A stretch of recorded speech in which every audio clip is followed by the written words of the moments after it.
Hello friends, welcome back to my channel. मैं हूं अर्चना पांडे।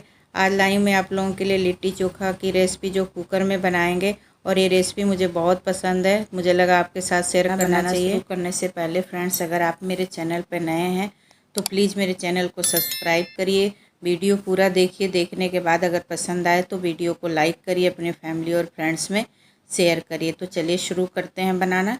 इसको बनाने के लिए मैंने सबसे पहले मैं चोखा बनाऊंगी। उसके लिए मैंने ये बैगन लिया है। ये 500 ग्राम के करीब बैगन है। इसको पहले हम बीज से इस तरह से फाड़ लेते हैं। इसका रीज़न ये होता है कि हमें ये भी पता चल जाता है कि बैगन में कोई कीड़ा नहीं है। और दूसरा रीज़न ये है कि ये पकाने में आसानी होती है। ये बहुत ही जल्दी, बहुत ही आसानी से पक जाता है। इस तरह से मैंने सारे बैगन में इस तरह से चीरा लगा दिया है। अब हम इसके अंदर ये जो लहसुन हम छील के रखे हुए थे ना, इसकी कलियों को इसके बीच में इस तरह से भर देते हैं। क्या होगा ना कि जब हम बैगन भूनेंगे तो ये भी अच्छी तरह से भून जाएंगी, और जब हम चोखा बनाएंगे तो बहुत ही अच्छा फ्लेवर आता है चोखे में। तो इसलिए लहसुन को इस तरह से भून के और डालिए तो बहुत ही ज़बरदस्त और बहुत ही टेस्टी चोखा हमारा बन के तैयार होता है। और हम मिर्च को भी इसी तरह से एक दूसरे बैगन में डाल देते हैं। अब चलिए हम गैस की तरफ चलते हैं। गैस पे मैंने ये बैगन भुनने के लिए एक जाली सा रखा हुआ है। डायरेक्ट गैस पे अगर हम रखेंगे तो गैस गंदी हो जाती है और चूल्हा ख़राब हो जाता है बर्नल उसका। तो इसलिए हम इस पे के ऊपर कुछ इस तरह से बैगन भुनने वाला आता है, उसको लेकर रख लेंगे। और इस तरह से हम बैगन को उलटते पलटते हुए अच्छी तरह से भून लेंगे। देखिए बैगन अच्छी तरह से हमारा भुन चुका है। इसमें से जो मिर्च वगैरह निकल गए हैं उसको हम ले लेते हैं। और उसके बाद हम ये जो टमाटर है इसको भी हम इस पे उलटते पलटते हुए अच्छी तरह से भून लेंगे। इसको दोनों तरफ से घुमा घुमा के भूनेंगे, नहीं तो एक तरफ से ये जल जाएगा। देखिए टमाटर भी बहुत ही अच्छी तरह से भून चुका है। इसको भी हम प्लेट में निकाल लेते हैं। वैसे तो इसको हम गांव में कंडे की आग पे इसको भूनते हैं। उसी टेंशन को दूर करने के लिए मैं आज ये आप लोगों के लिए रेसिपी लाई हूँ। तो कोशिश कर रही हूँ कि आप लोगों की ये टेंशन दूर हो। जिनको लिट्टी चोखा पसंद हो आराम से आप भी इस तरह से बना सकते हो। तो इस हमारा बैगन और सारा कुछ भून चुका है। अब हम आटा गूँथने की तैयारी शुरू करते हैं। इसमें मैंने ये 1.5 कप के करीब आटा लिया है। उसमें नमक स्वाद के हिसाब से आधा चम्मच डाला है। 1 चम्मच के करीब मैंने इसमें घी डाला है। इन सारी चीज़ों को डाल के पहले हम सूखा ही अच्छी तरह से मसल लेंगे, ताकि अच्छी तरह से पूरे आटों में ये मिक्स हो जाए। और इसको हम अच्छी तरह से मसलते हुए ही सारी चीज़ों को मिक्स करेंगे। देखिए हम अच्छी तरह से घी और नमक आटे में मिक्स हो गया है। अब इसमें हम थोड़ा थोड़ा पानी डाल के इसका एक आटा गूँथेंगे। एक सख्त आटा गूँथना है, इसका मुलायम आटा नहीं गूँथना है, नहीं तो ये लिट्टी अच्छी नहीं बनेगी। इसलिए बहुत ही सख्त आटा गूँथ के हमें तैयार करना है। और अच्छी तरह से मसलते हुए हम इसको गूँथ लेते हैं। देखिए आटा हमारा परफेक्टली अच्छी तरह से तैयार हो चुका है। मैंने बहुत ही टाइट ये आटा गूँथ के तैयार किया हुआ है। अगर आप सॉफ्ट आटा गूँथोगे तो जब आप इसको कुकर में बनाओगे तो वो चिपक जाएगा। अब इसके लिए फिलिंग के लिए हम एक मसाला तैयार कर लेते हैं। इसके लिए मैंने 1.5 कप के करीब ये चने का सत्तू है, इसको ले लेते हैं। अगर आपके पास चने का सत्तू नहीं है, ये बाज़ार में वैसे अवेलेबल होता है, आसानी से मिल जाता है। अगर आपको नहीं मिलता है तो इस तरह से भुना हुआ चना ले आइए और इसका छिलका उतार के आप इसको मिक्सी के जार में डाल के अच्छी तरह से एक पाउडर बना सकते हो। और उसके बाद उसको एक छाननी से छान लेना। इसके बाद हम इसमें ये 2 प्याज हैं, बहुत ही बारीक बारीक मैंने काट लिया है। 2 चम्मच के करीब लहसुन है, इसको डाल दिया। इसको भी मैंने बहुत ही बारीक अच्छी तरह से काटा हुआ है। 1 चम्मच के करीब अदरक है। और 1 चम्मच के करीब इसमें हम कलौंजी डाल देते हैं, जिसको मंगरेल बोलते हैं। 1 चम्मच के करीब ये अजवाइन, इसको दोनों हाथों से रगड़ के हम डाल देते हैं। जो इसमें गंदगी रहेगी उसको हम बाहर निकाल देते हैं। इसके बाद हम इसमें हरा धनिया डाल देते हैं। हरा धनिया थोड़ा भर के डालिएगा, बहुत ही अच्छा स्वाद और टेस्ट आता है इसमें। और ये मिर्च का अचार है, उसका मसाला है, इसको डाल देते हैं। और ये आराम से हम लोगों के गांव में बनता है। अगर आपके पास नहीं है तो जो आपके पास अचार हो उसके ही मसाले आप डाल दीजिए, उससे भी बहुत ही टेस्टी बनता है। और उसके बाद हम इसमें 2 चम्मच के करीब सरसों का तेल डाल देते हैं, ये बहुत ही ज़रूरी है। और उसके बाद हम इसमें ये नींबू का रस है, मैंने 2 नींबू का रस है, इसको निचोड़ लिया था। नमक स्वाद के हिसाब से डालिएगा। नमक डालते समय ज़रूर ध्यान रखिएगा, क्योंकि अचार के मसाले में भी नमक होता है। और इन सब चीज़ों को डालने के बाद हम अच्छी तरह से इसको मिक्स करेंगे। पहले चम्मच से कर लेते हैं। वैसे ये चम्मच से अच्छी तरह से मिक्स नहीं हो पाएगा, हाथ लगाना ही पड़ेगा। तो इसको क्या करेंगे, हाथ से हम अच्छी तरह से मसल लेते हैं। हाथ से क्या होता है, सारे मसाले अच्छी तरह से मिक्स हो जाते हैं और इस तरह से दबाते हुए नीचे तक हम अच्छी तरह से और सारी चीज़ों को इस सत्तू के साथ मिक्स कर लेते हैं। फ्रेंड्स, ये बहुत ही ज़बरदस्त, बहुत ही बढ़िया रेसिपी बनके तैयार होती है। हमारी तो बहुत ही फेवरेट है। आप भी एक बार ज़रूर ट्राई करिएगा। देखिए, देखते ही मुंह में पानी आ जाता है। बहुत ही चटपटा खट्टा स्वाद वाली बनती है। और ये आटा को भी हम अच्छी तरह से मसल लिए हैं। अब इसमें से हम थोड़ा थोड़ा सा छोटा छोटा सा पेड़ा लेके पहले हम इसको ऐसे गोल गोल करेंगे, बिल्कुल ही चिकना करेंगे पहले। और उसके बाद हम इसको जैसे कटोरी बनाते हैं ना, सूखा आटे में लगा के, और उसके बाद इसको हम कटोरी के जैसे एक शेप देंगे। देखिए, इस तरह से दोनों अंगूठों को ऐसे बीच में रखिए और इस तरह से आटे पे दबाएंगे तो बिल्कुल एक ऐसे कटोरी के जैसे बन जाएगा। उसके बाद इस हम अंदर फिलिंग डाल देते हैं और इसको भी थोड़ा भर भर के ही डालिएगा। इसका बहुत ही अच्छा टेस्ट आता है। थोड़ा ज़्यादा डालेंगे तो ज़्यादा स्वाद आएगा। वैसे आपकी मर्ज़ी, अगर कम डालना है तो कम डालिएगा।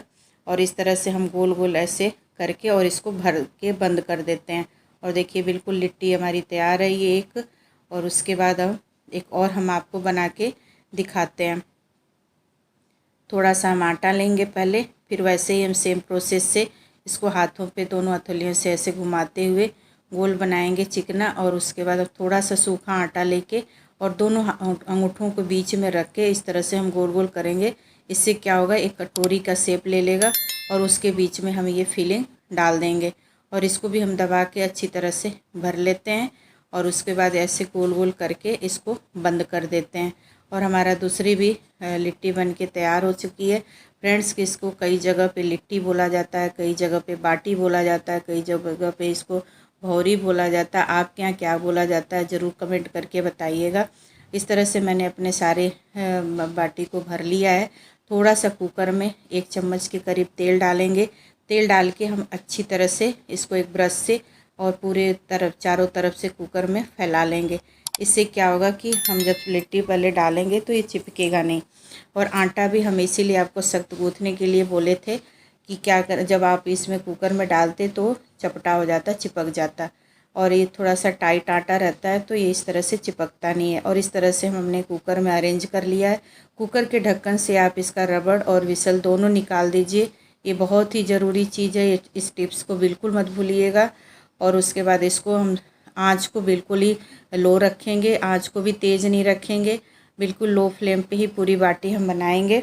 और उसके बाद उलटते पलटते हुए हर थोड़ी थोड़ी देर बाद इसको हम सेकेंगे। जब तक हमारी लिट्टी बन रही है तब तक हम क्या करते हैं, चोखा बना लेते हैं। उसके लिए मैंने ये बैगन को छील लिया, एक बैगन छोड़ा हुआ आपको दिखाने के लिए। इस तरह से हम छिलका उतार लेते हैं। जब ये ठंडा हो जाए तभी बनाइएगा। और उसके ऊपर ये जो इसकी डंठी होती है इसको भी निकाल दीजिए। टमाटर बैगन हमारा छिल गया अच्छी तरह से। और एक आलू हम इसमें उबला हुआ डालेंगे। अगर आपको आलू डालना नहीं पसंद है तो आप इसको स्किप कर सकते हो, लेकिन आलू डालने के बाद इसका सारा स्वाद बहुत ही बैलेंस बनता है, बहुत ही टेस्टी चोखा बन के तैयार होता है। इस तरह से हम हाथों से रगड़ के इसको मसल लेंगे। ये एक बड़ा प्याज, इसको मैंने बहुत ही बारीक महीन काटा हुआ है। थोड़ा सा धनिया डालेंगे, 1 चम्मच के करीब लहसुन, अदरक और हरी मिर्च। इन सारी चीज़ों को डालने के बाद अब हम इसमें जो मिर्च का अचार था ना, उसी का मसाला इसमें हम 1 चम्मच के करीब भर के डाल देते हैं। तो एक नींबू का रस है वो डाल देते हैं। नमक स्वाद के हिसाब से डालेंगे। और 1 चम्मच के करीब हम इसमें सरसों का तेल डाल देते हैं। इन सब चीज़ों को डाल के हम अच्छी तरह से मिक्स करेंगे। देखिए, इस तरह से हम सारे मसालों को इसके साथ मिक्स कर देंगे। हमारा चोखा बिल्कुल रेडी है। अब हम अपनी बाटी को भी देख लेते हैं। देखिए, बिल्कुल परफेक्ट चोखा बन के तैयार हुआ है। बाटी को भी देख लेते हैं और इसको पलट देते हैं। इसको थोड़ी थोड़ी देर बाद, हर 2-2 मिनट बाद इसको आप पलटते रहिएगा, नहीं तो ये जल जाएगा। और फ्लेम को बिल्कुल ही कम रखिएगा, तेज़ फ्लेम पे नहीं बनेगा, नहीं तो जल जाएगा ऊपर से और अंदर से कच्चा रह जाएगा। इसलिए बीच बीच में आप इसको ज़रूर चलाते रहिए। अगर हम कंडे पे भी बनाते हैं तब भी हम थोड़ी थोड़ी देर में इस तरह से उसको हिलाते डुलाते रहते हैं, नहीं तो ये क्या होता है कि एक तरफ से जल जाता है और एक तरफ से कच्चा रह जाता है। तो इसका यही प्रोसेस है कि आप हर थोड़ी थोड़ी देर में बाद इसको हिलाते डुलाते रही है। और देखिए कितनी परफेक्ट हमारी लिट्टी बनके तैयार हुई है, बिल्कुल फटी फटी सी बन रही है। ये जो क्रैक पड़ता है ना, ये इसकी निशानी होती है कि हमारी बाटी बिल्कुल अच्छी बनके तैयार हो रही है। और इस तरह से फिर से हम ढक देते हैं, थोड़ा सा कसर और है इसमें और वो भी परफेक्टली तैयार हो जाएगा। देखिए बहुत ही बढ़िया बनके तैयार हुई है। और इसका सारी लिट्टी में हमारा ये क्रैक बन गया। यही इसकी मेन निशानी होती है कि हमारी लिट्टी बहुत ही बढ़िया बनी हुई है और ऊपर से क्रिस्पी होती है, अंदर से मसालेदार चटपटी चटाकेदार बनती है। और देखिए चलिए अब हम सर्व कर लेते हैं इसको एक प्लेट में निकाल लेते हैं। अब इसकी असली मज़ा तो इस घी के साथ ही आएगा। तो इसके लिए क्या करेंगे ना कि घी एक कटोरी में रखेंगे और इस तरह से इसको करेंगे डीप। और देखिए कितनी ज़बरदस्त हमारी लिट्टी बनके तैयार हुई है। और घी लगा के खाने का तो मज़ा ही अलग है। तो इसलिए घी तो ज़रूर लगाइएगा। जो हेल्थ कॉन्शियस है भाई उनके लिए तो रहने दीजिएगा घी लगाना, सूखा भी आप खा सकते हो तब भी अच्छा आएगा, टेस्ट अच्छा आएगा। तो इस तरह से मैंने 2 घी वाले और 2 बिना घी वाले आपको प्लेट में लगा के दिखाएं। उसके बाद ये लच्छे वाले प्याज हैं, इसमें मैंने नींबू का रस और थोड़े से मिर्च डाले हुए हैं। और देखिए हमारी थाली भी बिल्कुल परफेक्ट तैयार है। इसको हम एक तोड़ के आपको दिखाते हैं। देखिए ऊपर से बिल्कुल क्रंची और अंदर से चटपटा मसालेदार और खट्टा खट्टा स्वाद वाला बहुत ही टेस्टी बना हुआ है। फ्रेंड, अगर आप लोगों को हमारी ये वीडियो पसंद आई हो तो प्लीज़ मेरे वीडियो को लाइक करिए, अपने फैमिली और फ्रेंड्स में शेयर करिए। और अगर नए हैं तो चैनल को सब्सक्राइब करिए और कमेंट करके भी ज़रूर बताइए कि आप लोगों को ये रेसिपी कैसी लगी। तो चलिए मिलते हैं नेक्स्ट रेसिपी के साथ, तब तक के लिए टेक केयर, बाय बाय। और वीडियो देखने के लिए धन्यवाद। जय हिंद, जय भारत।